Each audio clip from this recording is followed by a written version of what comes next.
နပိုလီယန်ရဲ့ဘဝဆက်ကြောင့်နပိုလီယန်လို့ဆိုလိုက်တာနဲ့တိုက်ပွဲတိုင်းကိုနိုင်အောင်တိုက်နိုင်တဲ့ပြင်သစ်သူရဲ့ကောင်းကြီးတူဖြစ်အများကလက်ခံထားခဲ့ကြပါတယ်။ဒီကနေ့ဗီဒီယိုလေးထဲမှာတော့နပိုလီယန်ရဲ့ဘဝဆက်ကြောင်းနဲ့ပတ်သက်ပြီးအနည်းငယ်ဖော်ပြပေးသွားမှာပဲဖြစ်ပါတယ်။သူဟာပြင်သစ်သမီးသားလုံးရဲ့တိုက်ပွဲတိုင်းကိုနိုင်အောင်တိုက်နိုင်ခဲ့တဲ့တကယ်သူရဲ့ကောင်းကြီးဖြစ်နေမလား။တာမန်ဆရာနာရှင်တူပဲဖြစ်နေမလားဆိုတာသိချင်တော့ဗီဒီယိုလေးကိုအဆုံးထိလိုက်ပါကြည့်ရှုသင်ပါတယ်။နပိုလီယန်ကိုကော်စီကာကျွန်းနဲ့မိခင်မိုးဆိုမမွေးဖွားခဲ့ပြီးမမွေးဖွားမီ15လလိုရင်းမှာကော်စီကာကိုပြင်သစ်တို့ကတင်ပိုင်အုပ်ချုပ်ခဲ့ကြပါတယ်။သူဟာငယ်စဉ်ချိန်ခါကအခြားကော်စီကာမျိုးချစ်တွေလိုမျိုးချစ်စိတ်ပြင်းထန်ခဲ့ပြီးပြင်သစ်တို့ကိုတော်လန်ရန်ဆန္ဒရှိခဲ့ပူပါတယ်။ဒါပေမဲ့လည်းသူ့အသက်16နှစ်အရွယ်မှာပြင်သစ်ဗိုလ်တင်တန်းတယောက်ခဲ့ပြီးချိန်မှာတော့ထူးချွန်တဲ့တင်တန်းသားတယောက်ဖြစ်တာကြောင့်ပြင်သစ်အမြောက်တပ်တွင်အရာရှိဖြစ်အမှုထမ်းဆောင်ခွင့်ရရှိခဲ့ပါတယ်။ပြင်သစ်ပိုင်မြေကိုအင်္ဂလိပ်တို့လက်မှပြန်လည်တိုက်ယူခဲ့တဲ့1983ခုနှစ်ကနာမည်ကျော်တိုးလွန်တိုက်ပွဲတွင်နပိုလီယန်သာပြင်သစ်မြောက်တပ်ကိုဦးဆောင်ပြီးအသက်ငယ်ငယ်နဲ့ကောင်းစွာအစွမ်းပြနိုင်ခဲ့တာကြောင့်ဗိုလ်မှူးကြီးရာထူးသို့တိုးမြင့်ခံထားခံရပါတယ်။အဲ့ဒီချိန်မှစပြီးနပိုလီယန်ရဲ့တကူအာဏာဟာကြီးထွားလာခဲ့ပြီးအသက်အရွယ်နဲ့မလိုက်အောင်နာမည်ကောင်းနဲ့ကြော်ကြားလာခဲ့ပါတယ်။1996ခုနှစ်တွင်အီတလီကိုသိမ်းပိုက်တိုက်ခိုက်ရန်ချီတက်လာတဲ့တပ်ကိုအုပ်ချုပ်ရန်အတွက်အသက်29နှစ်အရွယ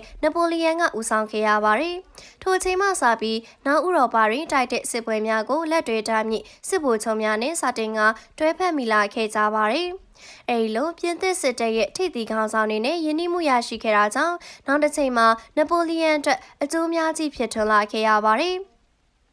အီတလီတိုက်ပွဲများတွင်လည်းဆွမ်းတမန်ဦးဆောင်နိုင်ခဲ့တာကြောင့်နာမည်ပိုကျော်ကြားလာခဲ့ပြီးအရှိန်အဝါလည်းပိုထွန်းတောက်ပလာခဲ့ပါတယ်။အီတလီကိုအနိုင်ရပြီးပြန်လာပြီးတဲ့နောက်1998ခုနှစ်တွင်အီဂျစ်နိုင်ငံကိုတိုက်ခိုက်ရန်ချီတက်သွားခဲ့ပြန်ပါတယ်။စစ်မက်ရေးရာမှာမန်တက်လွန်နေခဲ့တဲ့နပိုလီယန်ဟာမန်ချက်နဲ့နန်ထရမကိုက်တလို့စစ်နိုင်ခဲ့ပေမဲ့လည်းကိုယ့်အတွက်အကျိုးမရှိရဲ့ပြင်များစွာသောစစ်တီတော်တို့မှာအလွန်ပြင်းထန်ဆူရတဲ့အီဂျစ်ရဲ့ရာသီဥတုကူးစက်ရောဂါနဲ့ရေတက်မှာအင်အားကြီးလွန်းတဲ့အင်္ဂလိပ်တွေရဲ့တိုက်ခိုက်မှုအစရှိသည့်တို့ကြောင့်ပြင်သစ်စစ်သည်များပြအကြဆုံးများခဲ့ရပါတယ်။တက်ပြောင်လူနေပါအခြေအနေမကောင်းတော့တာကြောင့်နပိုလီယန်ကလည်းတကိုဒီကိုလိုယုံကတင်မောတစီတဲ့နဲ့ပြင်သစ်နိုင်ငံကိုထွက်ပြေးတက်ဆုပ်လာခဲ့ရပါတယ်။စစ်ဆုံးပြီ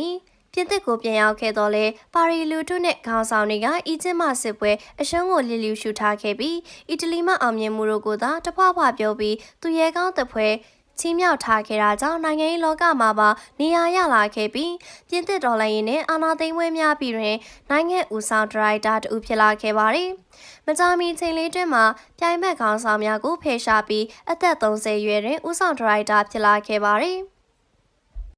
ပြင်သစ်တော်လှန်ရေးတွင်လူထုကတောင်းဆိုတဲ့လူလာချက်များကိုအခြေခံဥပဒေဖြစ်ရေးဆွဲရတွင်ထည့်သွင်းပေးထားနိုင်ခဲ့တဲ့အတွက်ကြောင့်နပိုလီယန်ကိုအာဏာရှင်လို့မမြင်ကြတော့ဘဲသူရဲကောင်းဖြစ်သာဆက်လက်ယုံကြည်ကိုးစားခဲ့ကြပါတယ်။နပိုလီယန်ဟာအာဏာရပြီးတဲ့နောက်မှာတော့တိုင်းပြည်အတွက်အရေးပါတဲ့ပြည်ပြင်ပြောင်းလဲမှုများကိုဒရက်ဆက်ဆောင်ရွက်လာခဲ့ပါတယ်။ပြင်သစ်ဗဟိုဘဏ်နဲ့တက္ကသိုလ်ကိုလည်းတီထောင်ပေးခဲ့ပါသေးတယ်။အလွန်ထင်ရှားတဲ့ပြည်ပြင်ပြောင်းလဲမှုတစ်ခုကတော့နပိုလီယန်ဥပဒေ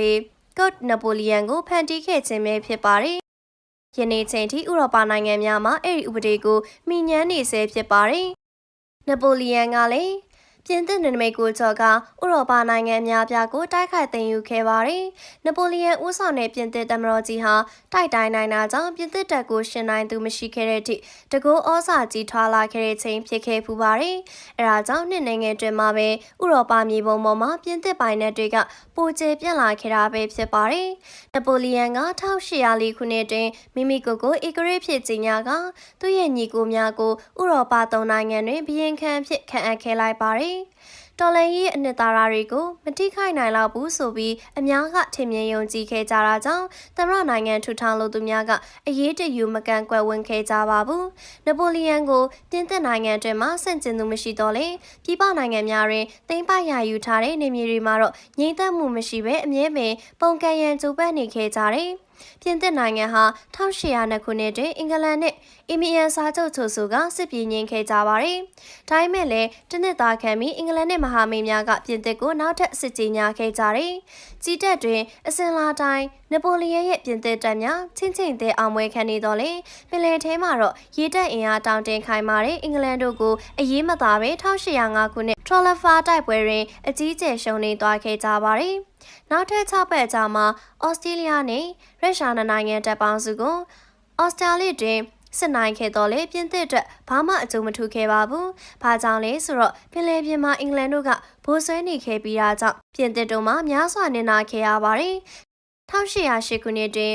Overian ကျွန်းတို့မလိုအပ်ပဲပြင်သစ်တပ်များကိုပို့ပြီးတက်ဆွဲထားစေခြင်းဖြင့်နောက်ထပ်အမှားတစ်ခုကိုကျူးလွန်လိုက်ပါသေးတယ်။ဒါအပြင်နပိုလီယန်ရဲ့အရေးပါတဲ့သမိုင်းဖြစ်ရမှန်တစ်ခုကတော့အမေရိကမှာရှိတဲ့ပြင်သစ်ပိုင်းလူဝီစီယာနာပြည်နယ်ကိုအမေရိကန်ပြည်ထောင်စုထံကိုရောင်းချပစ်ခဲ့ခြင်းပဲဖြစ်ပါတယ်။သမိုင်းတစ်လျှောက်လုံးမှာနပိုလီယန်ရဲ့အကြီးမားဆုံးအမှားနဲ့ပြင်သစ်တို့ရဲ့အကြီးဆုံးဆုံးရှုံးမှုကြီးကတော့ရုရှားနိုင်ငံကိုချီတက်တိုက်ခိုက်ခဲ့ခြင်းပဲဖြစ်ပါတယ်။1809ခုနှစ်တွင်ပြင်သစ်တို့ဟာရုရှားစာဘီယင်နဲ့ချစ်ကြည်ရေးစာချုပ်ချုပ်ဆိုထားခဲ့တော့လေ1812ခုနှစ်တွင်ရုရှားကိုတိုက်ခိုက်ကြတယ်။ရုရှားတပ်များကချီတက်လာတဲ့နပိုလီယန်တပ်ကိုရင်ဆိုင်တိုက်ခိုက်ခြင်းမရှိဘဲရှောင်ရှားသွားခဲ့ကြတယ်။အဲဒါကြောင့်ပြင်သစ်တပ်တွေကမော်စကိုမြို့ထိအခက်အခဲကြီးကြီးမားမားတစုံတရာမတွေ့ပဲချီတက်သွားနိုင်ခဲ့ကြပါတယ်။ရုရှားတို့မိတိုက်ကချန်ထားခဲ့တဲ့မြို့ဖြစ်တာကြံနေခဲ့တာကြောင့်ပြင်သစ်တပ်အကြီးကျယ်ဒုက္ခရောက်သွားခဲ့ကြပါတယ်။မော်စကိုတွင်တက်ချထားတဲ့ချိန်ရုရှားဘက်ကစစ်ပြေငြိမ်းရန်ကန်လန်းခဲ့ပြီး9ဘက်တိတိဆောင်ပေးနေခဲ့တာကိုလည်းပြင်သစ်တပ်အကျိုးမထူရတာကြောင့်တက်ပြန်ခေါက်ရန်ဆုံးဖြတ်ခဲ့ပြီးအမိမြေကိုပြန်ဆုတ်သွားခဲ့ကြပါတယ်။ဒါပေမဲ့လည်းနပိုလီယန်ရဲ့ပြင်သစ်တပ်အတွက်အချိန်နှောင်းသွားပြီဖြစ်တာကြောင့်ရုရှားတပ်များရဲ့ရိုက်ခတ်မှုများရုရှားဆောင်တွေရဲ့အေးတပ်ရိတ်ခါမလုံလောက်တဲ့တပ်များကိုမရှုမလခန်းစားခဲ့ရတာကြောင့်ပြင်သစ်ပြန်ရောက်မှစစ်သည်100ခိုင်နှုန်းသာကျန်ရှိနေခဲ့ပါတယ်။ဩစတြေးလျပရက်ရှာအစရှိတဲ့သိပ္ပံခံပြည်နယ်တွေနေဖြင့်လည်းယခုချိန်ထိဟာပြင်သစ်တို့ကိုတော်လှန်ရန်အချိန်ကားဖြစ်နေတာကိုနားလည်ခဲ့ကြတာကြောင့်တပြည်နယ်လုံးတိုင်းတာနဲ့ရွရွချွန်ချွန်တော်လှန်ခဲ့ကြပါတယ်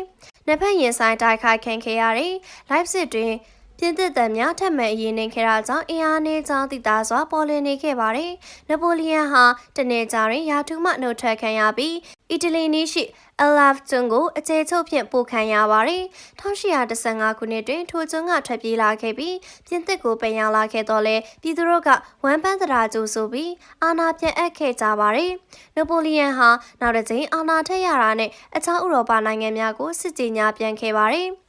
အာဏာရပြီးရက်တရာတွင်တိုက်ခိုက်ကြတဲ့ဝါတာလူတိုက်ပွဲဟာနပိုလီယန်အတွက်နောက်ဆုံးတိုက်ပွဲဖြစ်ခဲ့ပြီးပြင်သစ်တို့အကြီးကျယ်ရှုံးနိမ့်ခဲ့တာကြောင့်နပိုလီယန်ကိုဗြိတိရှားတို့ကဖမ်းဆီးခေါ်ဆောင်သွားခဲ့ပြီးစိတ်ဟယ်လင်နာကျွန်းတို့ပို့ဆောင်ခြင်းခံခဲ့ရပါတယ်။နပိုလီယန်ဟာစိတ်ဟယ်လင်နာကျွန်းပေါ်မှာပဲအကျဉ်းသားဖြစ်နေထိုင်သွားခဲ့ရပြီးကင်ဆာရောဂါဖြင့်1821ခုနှစ်မှာဆုံးပါးသွားခဲ့ရပါတယ်။ဟုတ်ကဲ့ပါရှင်ဒီကနေ့တင်ဆက်ပေးမှုစီစဉ်ကတော့ဒီလောက်နဲ့ပဲဆုံးသက်ပါရစေအားလုံးပဲကိုယ်စိတ်နှဖျားကျန်းမာရှင်လန်းကြပါစေရှင်